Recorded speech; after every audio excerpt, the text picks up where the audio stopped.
live on Sky News Australia. The Rita Panahi Show. Good evening. Welcome to the program. Coming up tonight, Anthony Albanese accused of throwing his ministers under the bus. I'll be discussing that and much more with Nick Cater, including Anastasia Palaszczuk's come from behind strategy. Can she pull off another unlikely victory? I'll be chatting to Douglas Murray about today's explosive claims from the New York Times that Israeli officials had obtained Hamas's battle plan for the October 7 terrorist attack more than a year ago. Colleen Harkin will tell us why the education system is failing Australian boys. And as always, plenty of lefties losing it. And later in the hour, Paul Murray and I take one for the team and read the new god-awful book on Harry and Meghan, so you don't have to. But first, I want to talk about the state of the media in this country. We've had more than 250 Australian journalists backed by the Journalists' Union, signing a shameful open letter that seeks to equate the only real democracy in the Middle East, Israel, to a mass murdering terrorist group. It's hard to describe the document bearing the signatures of several high-profile journalists as anything other than deeply troubling and anti-Semitic. Journalists from media outlets, including public broadcasters, the ABC and SBS, as well as 9, 10 and far-left publications like The Guardian, Crikey and The Monthly, they've signed an open letter calling for the media to apply as much professional scepticism when prioritising or relying on uncorroborated Israeli government and military sources to shape coverage, as is applied to Hamas. I mean, this is an astonishing statement to be backing. By all means, scrutinise every bit of information, but what sort of anti-Israeli zealotry would see any media professional treat Hamas and the Israeli government as equally trustworthy or equally untrustworthy? Do they forget that Hamas are the subhuman savages who a few weeks ago burnt entire families alive, who beheaded babies, raped and tortured women, and Hamas deliberately used their own people as human shields? They want to maximise civilian casualties among Israelis and the Palestinians. The statement also claims the conflict did not start on October 7 and that audiences should be given context such as the expulsion of hundreds of thousands of Palestinians from their native lands in 1948 to make way for the State of Israel. Now, if you hold Israel to a different standard than every other democratic nation, then you may be an anti-Semite. Indeed, that's one of the definitions of the word, according to the International Holocaust Remembrance Alliance. Another definition of anti-Semitism is denying the Jewish people their right to self-determination and claiming that the existence of Israel is a racist endeavour. The media is full of activists masquerading as impartial journalists, but this is another low for a profession that is often lacking moral clarity and at war with the truth and reason. Those signing this letter include the ABC's Tony Armstrong, Patrick Lenton and Benjamin Law, Nine's Kathy Wilcox and Marnie Vinnell, Network 10's Narelda Jacobs, The Monthly's Rachel Withers, Crikey's Bernard King, and a contingent from The Guardian, including Greg Jericho, Caitlin Cassidy, Nino Bucci and Jordan Beasley, and another 250-odd journalists I won't bother naming. All of them should reflect on why they demand behaviours from the only Jewish state not expected of any other democratic nation. Now, before I bring in Nick Cater, let's have a quick look at today's debate between Democratic California Governor Gavin Newsom and Republican Florida Governor Ron DeSantis. These are two men with presidential ambitions. So I was talking to a fella who had made the move from California to Florida, and he was telling me that Florida is much better governed, safer, better budget, lower taxes, all this stuff, and he's really happy with the quality of life. And then he paused and he said, by the way, I'm Gavin Newsom's father-in-law. So we do count Gavin's in-laws as some of the people that have fled California and come to the state of Florida.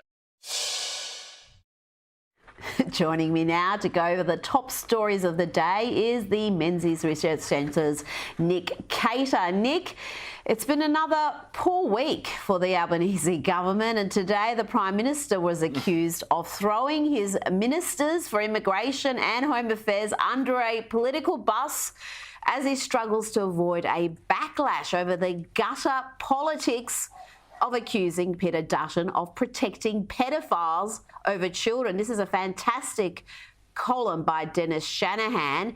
Nick, gutter politics is precisely what this was. This is a government that is spiralling and getting desperate.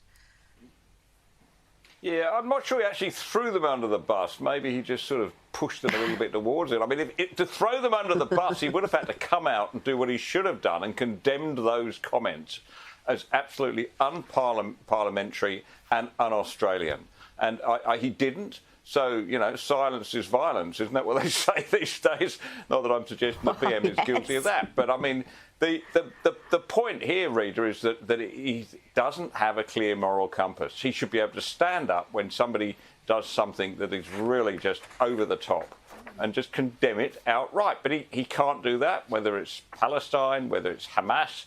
He just has trouble with sort of unequivocal condemnation of anything. Well, this is what Peter Dutton had to say about the issue today. So, I've got thick skin. I give as good as I can take, but I think the Labor Party, the Prime Minister, crossed the line this week. The fact is, it's a complete opposite of the truth, and you can say that's the rough and tumble of politics. But I really think the wheels are falling off this government. I think they're becoming more and more desperate, and they lash out like this. And the Prime Minister sent his ministers out. He didn't even have the guts to go out and make the comments himself. Now let's go to Queensland, where Premier Anastasia Palaszczuk will next week launch a 2-week trial campaign to see if Queensland Labor can achieve a come-from-behind victory at next October's state election. Nick, she's borrowing from Dan Andrews' playbook here. She'll be using secret taxpayer-funded polling to inform her election strategy. Can she do it? And will she even be there by next October? All right, I'm not sure. I think she should borrow from another bit of Daniel and Andrews' playbook, Rita, and just step down as gracefully as is possible to do with a record in government as bad as hers. I mean, I think it's, yes, of course, you won't write anything off in politics. The LNP sometimes has difficulty winning. But, I really think that the time is up for this government. Certainly the time is up for this Premier, who doesn't seem to be at all engaged in the job right now. She's going off on holiday at a whim, not getting the sort of condemnation that our previous Prime Minister did, but, that's Labor. Yeah, I'm never say never, but it's got to be hard for her to win, which means the LNP have just got to muscle up and get a backbone and come out with some strong policies. Absolutely, and a bit of advice, just look at what the Vic Libs are doing, do the opposite. You can't go wrong there. And talking about Victoria, the government there is saying it's open to talks to decriminalise marijuana, and we've got politicians falling over themselves to tell you about their experiences with the drug. It was a long, long time ago, a long, long, long time ago. And I think it's important that we inject a sense of honesty into our contributions on this. I suppose I should declare I have used, I don't think a criminal approach to this is best. A health-based approach should be best. Yes, at university, yeah. I tried it, I think it was 3 times. I'm not proud of it, but I tried it. Well, I think I can understand some of the decision-making now in this state, and it's all becoming clear. Well, yeah, that's right. It is the wokest of woke states, and this is a new woke campaign, of course. Sorry, the wokest of woke states, but not the wokest jurisdiction in Australia. That falls to Canberra, of course, the ACT, which has, I think, decriminalised all drugs, hasn't it? And as far as I'm aware. So yeah, they're heading in that direction. I think, you know, in a week where the federal government says it's going to ban vapes because they're alleged harm to children. I think to open up cannabis and make it illegal is sending completely conflicting messages, particularly, Rita, you know, as you'd be aware, for a small but significant number of people, cannabis can have quite a dangerous effect at a young age, particularly in triggering schizophrenia. Well, one thing I hate is the smell when you walk in New York or anywhere where it's become legal. The stench is just everywhere, and that's just one of the, I guess, the consequences of going down that road. Now to something entirely different. Billionaire Sir Richard Branson has called on the Victorian government to remove the unnecessary obstacles and barriers it's putting in place for the cruise industry as he seeks to make Melbourne the home of his Virgin Cruises. We've got Carnival Australia, which are a huge cruising giant. They've pulled several of their Melbourne visits because of the state government's decision to dramatically increase its port taxes. Nick, again, Victoria seems to be missing out here. They're not capitalising on the massive growth in this sector, and it is a lost opportunity, and it comes at a time when this state needs all the tourism dollars it can get. Yeah, and you've got to question whether, you know, Richard Branson is quite as smart as we thought he was if he thinks he's going to get, you know, treated fairly or decently as a business in Victoria right now. I mean, doesn't he read the newspapers? But yeah, I mean, look, this is Victoria once again shooting itself in the foot, you know, overcharging for port fees and therefore missing out on this very lucrative trade. I mean, I'm in Sydney. We see these things come in daily, you know, bringing tourists from around the world and around Australia. They're a big money earner. And, you know, particularly when, you know, in Melbourne, of course, now they'll be able to drop off and have a quiet joint on the quayside, apparently, according to the government. But so they're relaxing those sort of laws. But they're really hard on business once again. Now, we're hearing some horror stories from released hostages, including brothers, 12-year-old Yagil and 16-year-old Or, who were freed this week as part of Israel's ceasefire deal with Hamas. Their uncle has described how they were deliberately burnt with the exhaust pipe of a motorbike, so they would have a burn that would mark them if they ever escaped, something that would identify them. He also said the boys and other children held captive by the terrorists were often moved from location to location and drugged to keep them compliant. These are just horrific, and we've got still so many who have not returned, and there's conflicting reports about some of the youngest hostages not surviving. There's reports, for example, the 10-month-old baby has been killed.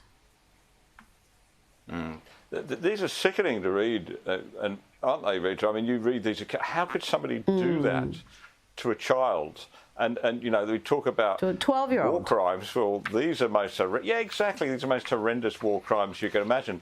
I'm not surprised, knowing what else we know about Hamas and their propensity, for instance, to throw homosexuals off the top of high buildings and things like that. They are clearly inhuman in their actions to other people and apparently to their own children, who they're happy to put in as shields. But what of course is really, it puzzles me and sickens me, is the fact that so many people here in the West, here in Australia, the Sydney Theatre Company, for instance, apparently they don't get the same reports on their iPhones that you and I get. They cannot be reading these stories, or they'd know that they've made a very foolish mistake and backing the wrong side and backing the Palestinians in this conflict. Well, talking about that, reality TV personality and podcast host Abby Chatfield has announced that she will not platform Zionists on her podcasts. She said they are not welcome. Have a listen. I didn't get an anti-vaxxer on to talk to me, to hear them out. I didn't get someone who is anti-abortion on to hear them out. I would not get someone on who was transphobic to hear them out. I wouldn't get people on that I vehemently disagree with. And I'm not going to do that. I'm so sorry. I'm not going to do it. Nick, I do wonder, does she even know what a Zionist is to be that hostile, to not even have the tolerance to have someone with a different opinion or someone who's a Zionist on her program, to have a ban there? I really wonder if she even knows what it means. I don't think she does, Rita. This is the ironic thing about this story, isn't it? You have a reality TV star who is so detached from reality that she thinks it's a reasonable position to back the terrorists. You know, that's where we're at in this. She obviously doesn't know about Zionism, as you say. She doesn't know that the Zionist movement arose and really gained steam, of course, because of the Holocaust, the slaughter of 6 million Jews by Nazi Germany. So, you know, she obviously hasn't got a head across this, nor the fact that the Palestinians' argument to be the native people, you know, the First Nations people, is completely erroneous and contested. She hasn't followed this 1 inch, and it's ignorance with which people argue with such certainty, which is the really ugly development of this particular story. Nick Cater, thank you so much for your time this evening. As we do every week, it's time to speak to the author of international bestsellers, including The War on the West, The Strange Death of Europe, and The Madness of Crowds, Douglas Murray. Douglas, let's start with a startling report from the New York Times today, claiming that Israeli officials obtained Hamas's battle plan for the October 7 terrorist attack more than a year before it happened. But Israeli military and intelligence officials considered the plan as merely aspirational and too difficult for Hamas to carry out. What has been the reaction to this report in Israel? First of all, it's only just come out. Secondly, there have been rumours about this. And one of the big questions about October 7th, that, I mean, obviously Israel is engaged in a war and there isn't sort of quite enough time for a lot of speculation inside, but there is some still about how October 7th came about. Most people, I think, are still startled by the scale of the operation, the brigade-sized attack on Israel that day. But I would add a couple of caveats to this story. You'll notice that the New York Times has no love for Israel. The headline of this article, as I clicked on it this morning, as people around the world have clicked on it, is Israel knew of Hamas's battle plan. Now, I'm afraid that gives off a very particular spin to that particular cricket ball, doesn't it? Because unless you continue to read down and realize that what the paper is alleging is that some Israeli intelligence agencies had become aware of part of the plan, and I don't think there's any allegation they knew about all of it, and had, as you say, Rita, dismissed it as aspirational and unlikely. First of all, it's perfectly possible because, I mean, the number of threats, the number of plots that come across the desks of the intelligence agencies must be legion. I mean, just yesterday here, there was a shooting at a bus stop in Jerusalem. How do you stop that kind of thing? How do you intercept the evidence? Extremely difficult. That stuff flooding over people's desks, presumably all the time. So a plan like this, the fact that it might have reached some desks is not surprising. But of course it will be proven to be one of the worst intelligence failures, certainly in 50 years in Israel, if this is the case. But I just think that it's amazing that the New York Times cannot resist on anything, putting a spin on the ball that basically plays into the hand sort of Alex Jones crowd on Israel, effectively. And then sadly, there's no shortage of those people out there. Now, you've been in Israel for several weeks now, and you would have seen the shifting view of many Israelis to the threat they face. But this issue is bigger than Israel. The war on the West is an unfolding crisis. Do you believe that people in the West are now awake to the challenges that we will be facing And many of these challenges have been created for ourselves. These are self-inflicted. Yes, I mean, I think it is actually the case. I've been thinking about a lot in recent weeks. Just the disparate events, Rita, that have been going off in different countries. Look at the way in which, for instance, in Ireland, this one migrant started stabbing children the other day. And the citizens of Dublin and elsewhere came out on the streets pretty violently, it has to be said, started burning police cars and much more, because they've been saying that they didn't want this mass influx of people into their country, being completely ignored. And the response was that their Prime Minister said he'd clamp down on hate speech or speech laws and so on. Whatever one thinks of that, it's part of a sort of pattern. The Irish public were immediately called far right by their own elected representatives. Well, in the Netherlands, somebody who all the media called far right for years, Geert Wilders, has just become the largest party leader in the Netherlands, and he plans to do things. Well, he says he wants to do things like ban the Quran completely and start, large deportations of Muslims from the Netherlands. So you see all these things. You see the ugliness that's been let out of the sewers in America, where this week so-called pro-Palestinian, anti-Israel protesters couldn't even allow a Christmas tree lighting to occur in Rockefeller Center, the sweetest sort of traditions of the year in New York. They couldn't even allow that to occur without coming out on the streets with swastikas and anti-Israel bile.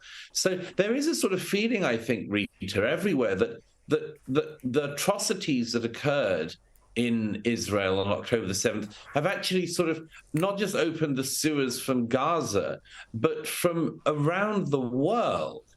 And, this is going to be a challenge for everybody.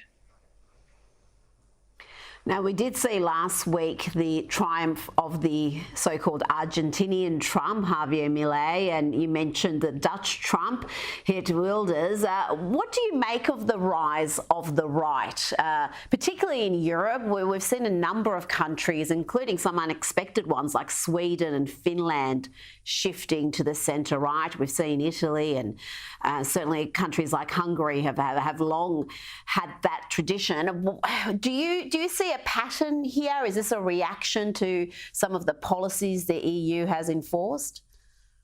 I think it's definitely a pattern. I mean, in country after country in Europe, many of which I know very well and have travelled to very many times and spoken to many politicians from across the different, perspectives. What you see is that there's been these years of attacking the publics for being against mass migration, and particularly, it has to be said, for being against mass Muslim immigration. And largely it's because they sort of had a bit of it and realised that there just don't seem to be enough very voluble moderates, which is, of course, what everyone wants desperately, is desperate for. And there are a large number of rather voluble extremists of the kind who turn out onto the streets in Sydney and elsewhere. And this has made the public very nervous, and understandably nervous. Then the public gets attacked by the politicians. Then any politician comes along to address it, and they're called far right. And then the public ends up sort of saying, well, it could all be worse, so we'll just put our lot in with this person. As it happens, Wilders has people, far further to his political side, including conspiracy theorists and much, much more. So he has, having done this for sort of 20 years, he has come to seem like a far more reasonable and centrist person in Dutch politics, not especially because he's moved. He's said very similar things for the last 20 years, but because the public has moved. And 20 years ago, I remember I saw Geert Wilders in his office in the Netherlands, and he was the only member of his party, and he was sitting in a sort of broom cupboard in the Dutch Parliament, which is the only place they could protect him. And he's gone from being in that relatively brief period a one-man band to the leader of the largest party in the Netherlands. And it's the same in country after country, from, as you say, Rita, from Sweden to Italy. Now, here in Melbourne, we had some shameful scenes this week of anti-Israeli protesters, usual far-left activists who are at every rally, it seems, from climate change to so-called Invasion Day. Well, these mad ideologues, Douglas, decided to target the hotel of grieving family members of Israeli casualties and Israeli hostages. What do people in Israel make of what's happening in Melbourne and Sydney? Are they aware of what the local community here is facing, and not just in Melbourne and Sydney, but Jewish communities throughout the Western world? I mean, this is a special low, isn't it, Rita? I mean, an unbelievable low that families who've already been through so much and are going through so much would be targeted in Australia by a mob. I mean, it's a sort of thing that was unthinkable until very recently. But as I say, yes, people are very aware of this. The Jews protest in front of the Sydney Opera House near the start of this conflict was something that I think reverberated internationally. And the Australian authorities, government, police, and others have to wonder whether or not they're the good guys or the bad guys in this scenario. Why are they allowing this to happen? How are they permitting this? How is it the case that in a country as incredibly strictly policed as Australia actually has been in recent years, not least during the COVID years, how is it that Australia is one of the countries that now has a reputation inside Israel and out as being a place that is effectively unsafe for Jews? It's to Australia's shame, as it is to the shame of all of our countries, that this should be the case, not least because it says to the Jewish people, you're alone. And I believe very strongly that the job of the civilized nations is to make it very clear that they are not alone. So I hope that the police come down on people like this, like a ton of bricks. But these are sadists and racists and much more who would turn out and think of throwing another brick at a grieving Jewish family. Now, finally, you've seen some horrific scenes in the past 2 months in Israel. Has it changed your personal worldview? Has it changed you? I don't think it's changed. Everything changes you if it's significant. So you can never really tell. I would say this: that there is one very clear thing I feel, having seen the Israeli public, soldiers and others really cohere. It's not an easy country to cohere. Everybody's got an opinion. Everyone's got 10 opinions. But one thing I have been struck by is a very basic thought. You know, the jihadists, the Hamas, Hezbollah, Al-Qaeda, all these sorts of people, they always say, we love death more than you love life. And they always say that's a great advantage of theirs. But the more I've seen of the resilience of the Israeli public and others during this time, even in the face of the most appalling horrors, just randomly the other day, I bumped into a concert being put on for a set of refugees, internally displaced refugees from the north of the country who can't live in their homes because they were bombed out. And they were all singing and dancing and so on. And it suddenly occurred to me, I think the jihadists have it exactly the wrong way round. Israel will win because Israel loves life and not death. And if the jihadists of Hamas and elsewhere want death, then I think the civilized world should do everything they can to help them. But the fact that we in Israel, in the West in general, love life and love life more than our enemies love death is in the end one of the reasons why we're going to win. Douglas Murray, thank you so much for your time this evening. It's a great pleasure as always, Rita. Thank you. Still to come, boys are trailing girls from primary school to university. Colleen Harkin joins me next to explain why the education system is failing our boys. Welcome back. The New South Wales government is pushing Eastern Sydney single-sex schools to become co-ed. Randwick Girls High School parents are opposing the move. The majority of parents and students are saying They want to keep it girls only. But the New South Wales government says parents in the area, especially those of the nearby boys' school, want more co-educational options. But is going co-ed beneficial for boys or girls? And why is there such a gender disparity in academic results? Joining me now is the IPA's National Manager of their Class Action Program, Colleen Harkin. Colleen, let's start with the old debate, co-ed, single sex. What's best for students, particularly academically? Parents want to maximise their chances of their kids doing well. Of course, but there's actually no research that suggests that one is better than the other. From an academic point of view, it doesn't. It's the differences are negligible. Okay. And there are negligible social differences as well. So there is no great agreement on whether that makes any difference or not. The difference in academic skills really comes down mostly to socioeconomic and geographic issues. So these schools that are in sort of inner city areas are, give or take, not going to see any great differences if they go co-ed or not from that perspective. Why is there such a gender divide? We see it from primary school all the way to university. Women have outnumbered men at Australian universities for decades, and yet there seems to be no effort to bring some balance to that. If it was the other way around, there'd probably be 1,000 programs to have boost the girls' outcomes. Why are boys struggling? Yeah, look, it's a really interesting question because the curriculum, which is an area that I look at on a daily basis, it talks to the boys as if they are the problem of the world. You know, this sort of alleged omnipresent toxic masculinity. Yeah. And we've seen schools that make boys stand up and apologise for being boys. There have been schools on record that have told in boys' school, only schools, say that they can't use terms like men or boys or young men. The message that the boys are getting is undermining their development, and it doesn't celebrate the fact that there are millions and millions of great young men out there. So the activist curriculum is getting in the way of the development of young men.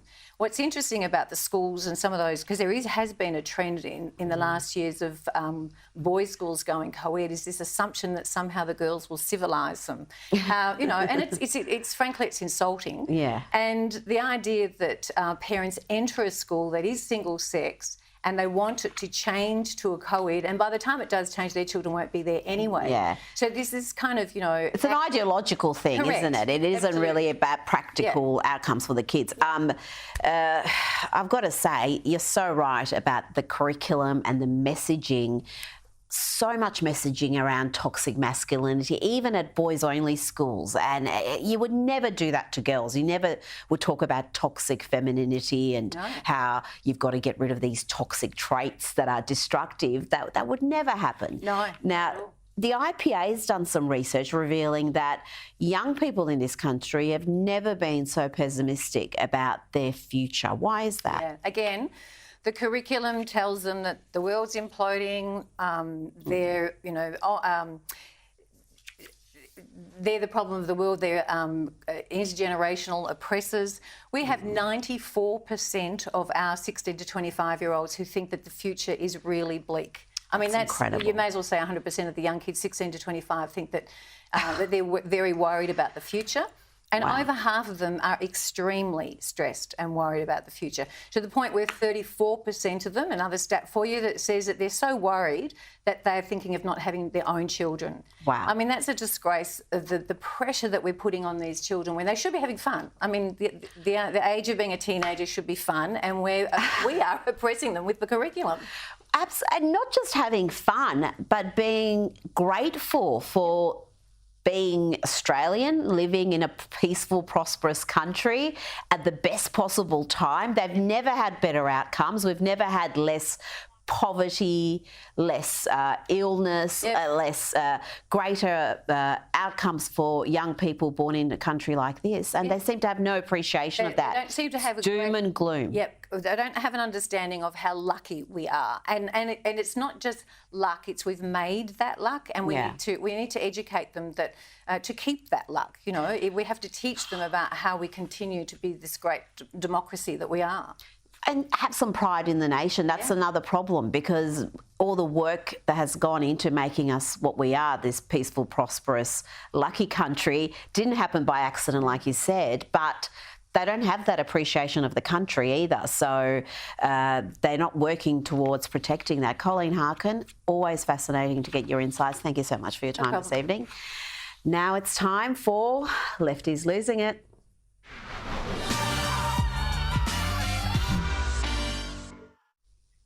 Now, lefties are losing it over the Daily Wire's Jerry Boring's new film called Lady Ballers.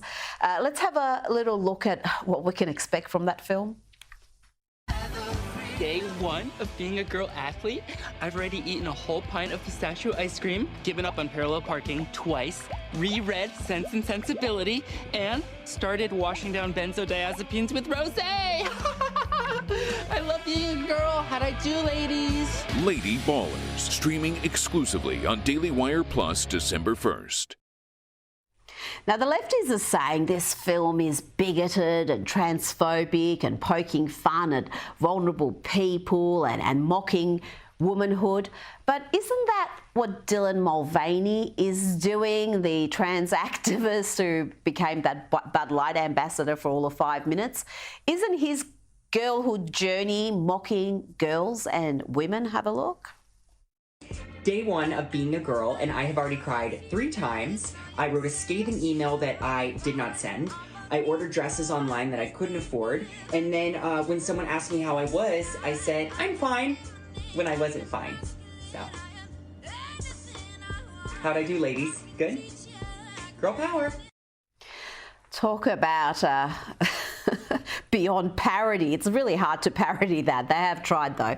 Now let's go to crime-riddled Chicago, where the mayor, Brandon Johnson, is making all sorts of excuses and incredibly blaming right-wing extremists and Republicans for the unholy mess that is Chicago.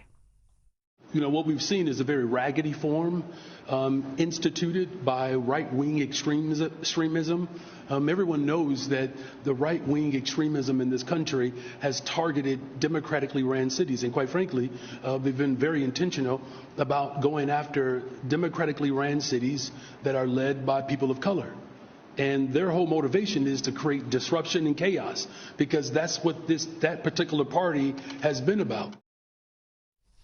The logic there escapes me, because Chicago, crime-riddled Chicago, has been under Democratic rule for decades, since 1931.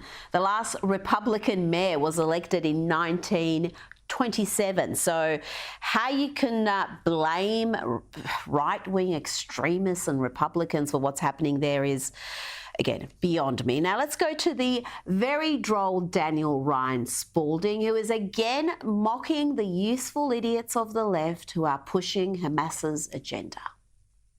If there was a Hamas terrorist attack at a queer rave in Brooklyn or Berlin, there'd probably be a purple-haired girl in the center of the massacre watching all her friends be brutally murdered. It's okay, guys. Resistance is justified when people are occupied. It's Israel's fault. Her best friends being burned alive and mutilated. It's okay, Michaela. Take one for the team. She'd probably take a knife and start stabbing herself. I'm fighting apartheid. Maybe you should reserve your anger for the radical Islamic Nazi death cult that started this war by massacring 1,500 innocent people and doesn't give a shit about their own people and uses them as human shields. Oh, but that's a little scary to say, right? Because those are the people that'll actually come and kill you. I guess it's easier to just spew a bunch of anti-Semitic hate and say that Israel shouldn't exist and all those Jewish people, they had it coming, right? Well, you know what? You're not a peace-loving person. You're not a part of a resistance movement. What you are is the kid in elementary school who sides with the bully because he's too scared to stand up for himself.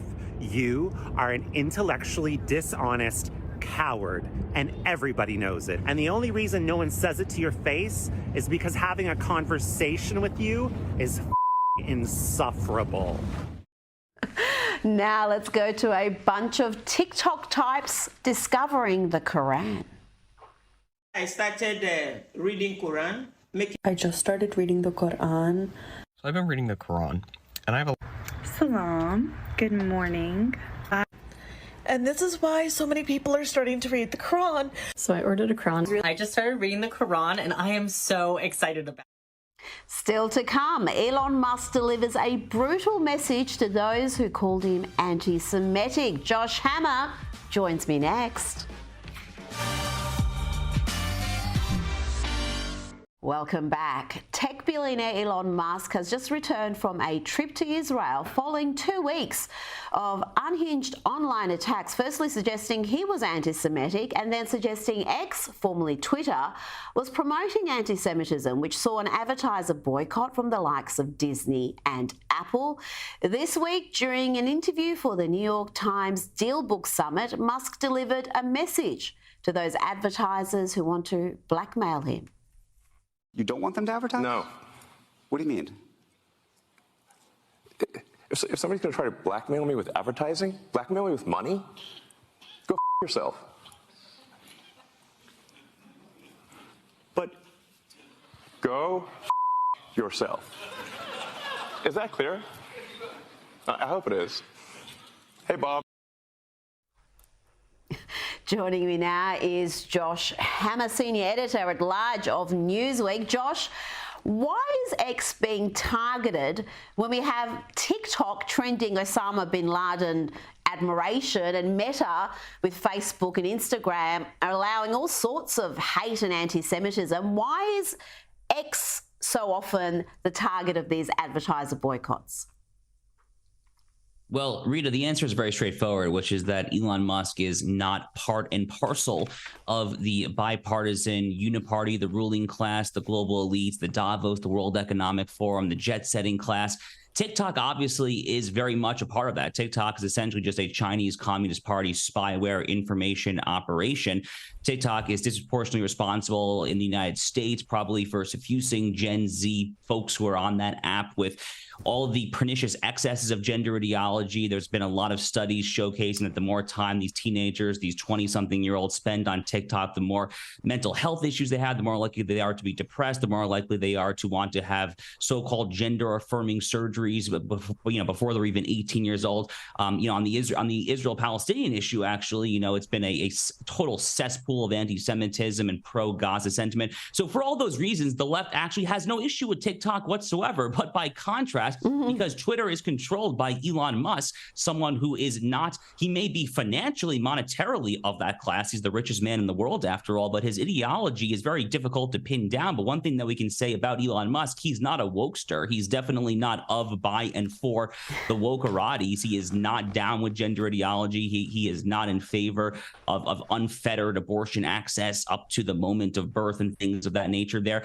He's ideologically heterodox, Rita. He's not an easy man to kind of say that he's a conservative, liberal, libertarian. He has all sorts of views, and he is a little too cozy with the Chinese Communist Party. That's actually been one of my concerns with Elon Musk all along, but he's a maverick. He will call his own shots. He will go as he sees it, and for that very simple reason, the fact that he cannot be controlled by the puppet masters, he cannot be controlled by the powers that be, that ultimately is what they fear about him, I think.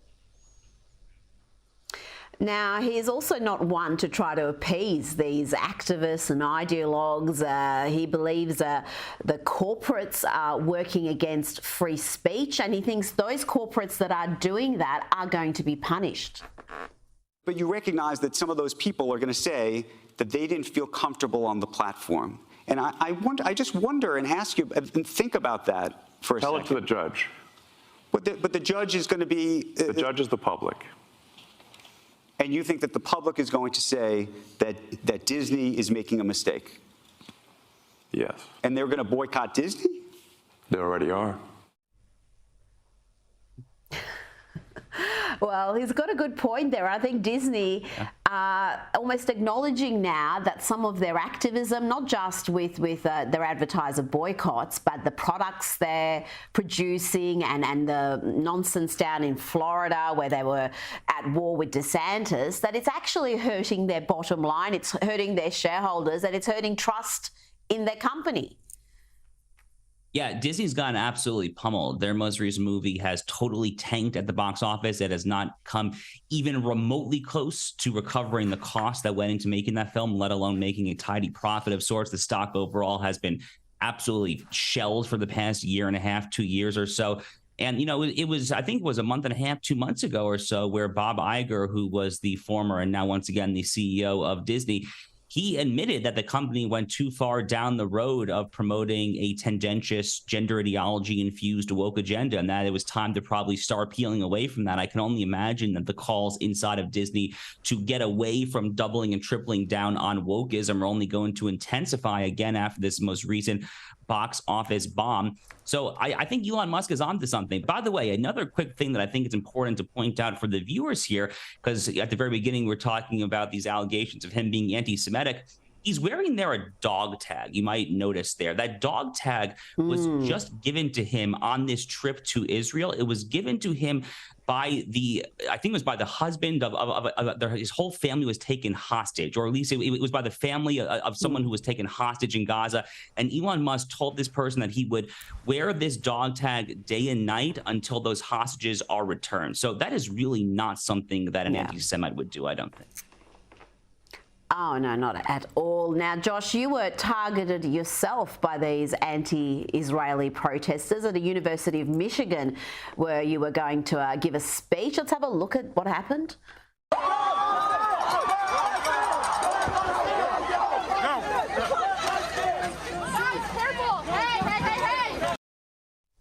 Tell me about what that was like, and as a Jewish man, do you feel safe speaking on college campuses? So this was probably the first time that I have ever felt borderline unsafe. So I was speaking here on the war in Gaza, and there were, 20 to 25 well-organized protesters, and they started off, 60 to 90 seconds in, just throwing their arms into the air. And at that point, I was like, okay, if this is the worst that it's going to get, then I can probably deal with this. But it was probably 2 to 3 minutes later, Rita, they started audibly coughing, like, it kind of sounded like a tuberculosis ward in there for a few minutes. And I reminded them that this is against the clear university code of conduct. You are not allowed to constructively or literally shout down speakers, but that only made them cough louder. Then a few minutes later, the coughs turned into all the usual chants that you might be accustomed to: free, free Palestine, remember their names, all of these kind of baseless sloganeering that we've seen on social media and cable news for the past month and a half or so now. But to your broader point, Rita, this is obviously a very, very, very toxic time on American university campuses right now. It's extremely troubling, but I can personally tell you and the audience that I am certainly not going to shut up. I am certainly not going to stop going to campuses that invite me to talk and try to spread the truth. It really is at times like this when darkness is ascendant, when fiction and falsehoods are pervasive, if not outright ubiquitous. This is the moment where it calls on people like us to stand for the truth and to shout it as loudly from the hilltops as we possibly can. Well, you've written a piece this week arguing that Israel must finish the job in Gaza. You say that currently Hamas is calling the shots, and the Jewish state must regain the upper hand in this conflict. You're right, anything less than unmitigated Israeli victory in Gaza would be catastrophic. Josh, just quickly explain why you say Hamas currently has the upper hand. Well, Hamas has been calling the shots, Rita, for this whole past week. They're the ones who keep on slow playing, stringing out this prolonged truce, this lull in the conflict. They're the ones who are dictating these hostage exchanges. They're the ones who are releasing these horrific propaganda videos to the world that show the hostages, waving and forcing this smile. Presumably, they're told that if they don't do so, then they'll be shot in the face or something like that. So Israel really, I think, has let this thing slip away over the past week and a half or so. And I am personally hoping, as someone who strongly supports the U.S.-Israel relationship and a strong Israel in the Middle East, they've got to turn this thing around. And I think it's time to start revving up the tanks and the warplanes and getting this operation going again in Gaza. Josh Hammer, thank you so much for your time this evening. Anytime, Rita. Thank you. Still to come, Paul Murray and I got together this week for some community service work, and our efforts were nothing short of heroic. I'll explain after this. The great Paul Murray and I took one for the team this week and read the new terrible, terrible book on the Royals. G'day, I'm Paul Murray. This is Rita Panahi. Where are we? We're at Bar Bambi. Sexy. Sexy. And it is saucy and it's fun. This book is not, though. This is the new book about Harry and Meghan and the end of the royal family. It is called Endgame. It's garbage. But we have decided to take one for the team. We're going to read it so you don't have to. We are going to take you through the best or worst bits of this catastrophe. And I think this is going to get us into heaven, Paul. Let us hold hands and go through the pearly gates. It's written by a bloke who is clearly very Harry and Meghan centric. Oh, he is their unofficial spokesperson. And I tell you, we have taken one for the team here. We've read this catastrophe, so you don't have to. Thank you so much. You can watch the full 48-minute book club on Sky News Australia's YouTube channel or at skynews.com.au. That's all the time we've got tonight. I'll see you Sunday morning for Outsiders. Up next is the US Report with James Morrow. Good night.